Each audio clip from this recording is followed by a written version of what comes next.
Arthur was the mind, Daniel, the voice. Together, they were Aegis Security, a cybersecurity startup that promised to redefine global data protection. Arthur spent his nights coding, living on cold pizza and caffeine. His life was a keyboard. Daniel, on the other hand, lived in tailored suits and handshakes. He was the face, the charisma, the link to the world Arthur despised. Arthur's masterpiece was the Janus key, an encryption algorithm so complex that it was, he claimed, quantifiably resilient. It was the foundation of Aegis, the secret that would make the company worth billions. The name Janus was a tribute to the Roman god of transitions and beginnings and endings, an irony he would only later understand. Arthur's mistake was not the code. It was a blind trust in Daniel's smile. In 2022, life felt like a dream. A major investment fund, Mercury Capital, offered $50 million for a minority stake in the patent, an investment that would validate years of sacrifice. Arthur, exhausted, signed the final capital transfer paperwork, ready to take his first vacation in 5 years. He felt invincible. The next morning, Daniel was gone. Daniel's desk was clean. Not even a sticky note remained. Arthur called the bank, and reality hit him like a lightning bolt. The $50 million fund had been deposited, but immediately after, the entire corporate structure of Aegis was dissolved. Daniel had used the investment as working capital for a corporate restructuring that he, Daniel, had granted himself with documents previously signed by Arthur. Daniel had transferred the Janus key patent to a new subsidiary in the Cayman Islands, then quickly sold it to Arthur's most hated competitor, Global Lock, for a derisory and illegal amount. Arthur was left with the Aegis building, which was mortgaged, and the share of the debt Daniel happily left him. The secretary of Daniel, the only one left, sent Arthur the invoice for the cleaning service. The ultimate insult. The initial shock was not the financial loss. It was the annihilation. Daniel had stolen not just the money. He had stolen Arthur's soul and turned it into an export asset. Daniel vanished for 6 months, only to reappear triumphantly as the CEO of the newly formed Titan Tech, a company valued at $1 billion and presenting the Janus key, renamed Titan Shield, as its main product. Daniel's cold laughter in an interview, describing Arthur as a naive dreamer who didn't know how to monetize his own genius, sealed a salesman's fate. Arthur did not seek lawyers. He wanted Daniel to feel the pain of public and irrevocable annihilation. He knew a secret about the Janus key, a structural emergency key, which would allow him remotely to disable or corrupt the algorithm from the inside out, should it be stolen. The stolen system was, quite literally, a ticking time bomb with the source code in the hands of its original creator. Arthur vanished completely. The transformation was methodical. He shaved his beard, changed his style, and began answering to a reserved pseudonym, Mr. A, an elite security consultant. He spent 3 years rebuilding himself, accepting only high-risk, high-prestige projects, building the legend of the man who saw the invisible. He waited for the moment of Daniel's maximum arrogance. The target was Centurion Bank, the largest investment bank on the planet.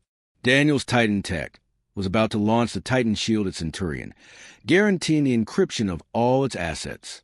It was the event that would seal Daniel as the undisputed god of global cybersecurity. 3 days before the launch, Arthur, Mr. A, was hired by Centurion for a final audit of external systems. The irony was savory. Daniel had invited the wolf to inspect the trap. On the Centurion server, Arthur found the proof.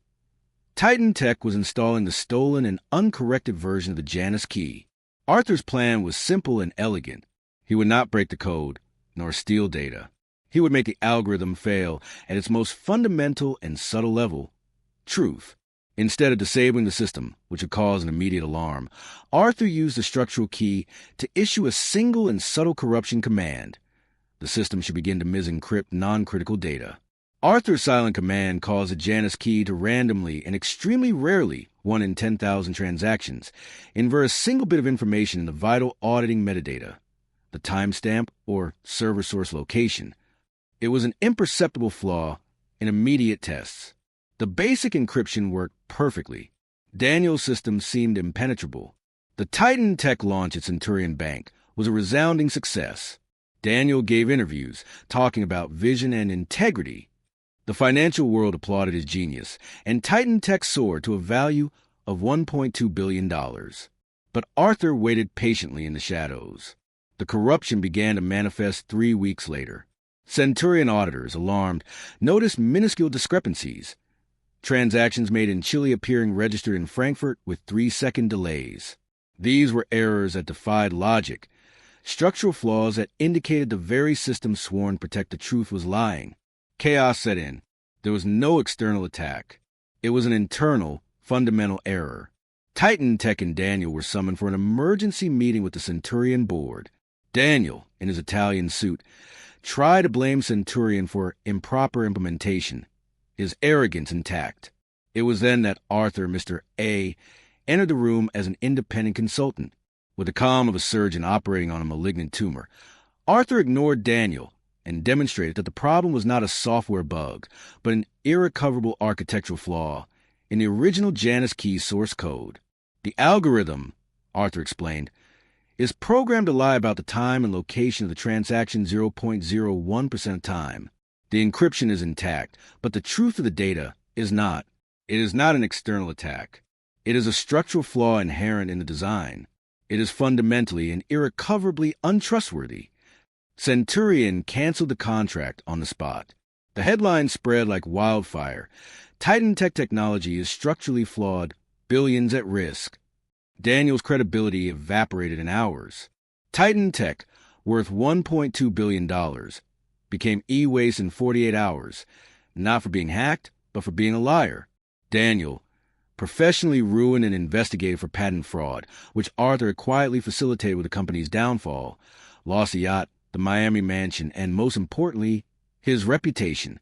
Arthur, Mr. A, received a hefty bonus from Centurion and a new legend of invincibility.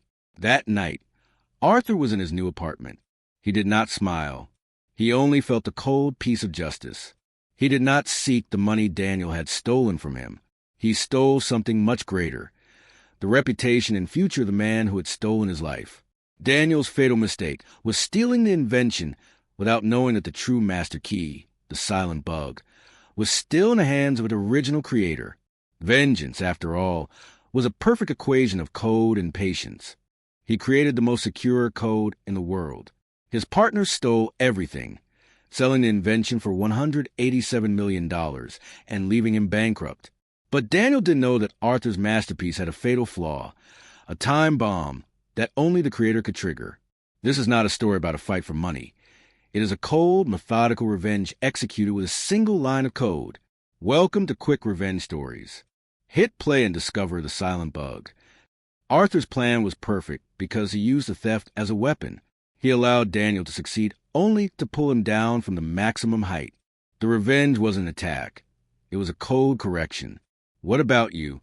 What would you do if your partner stole your life's invention? Was the stolen $187 million worth Daniel's eventual fall? Leave your comment and share your opinion on this master plan of justice. If you like the coldness of this revenge, like the video, subscribe to the Quick Revenge Stories channel, and hit the notification bell. Until the next story.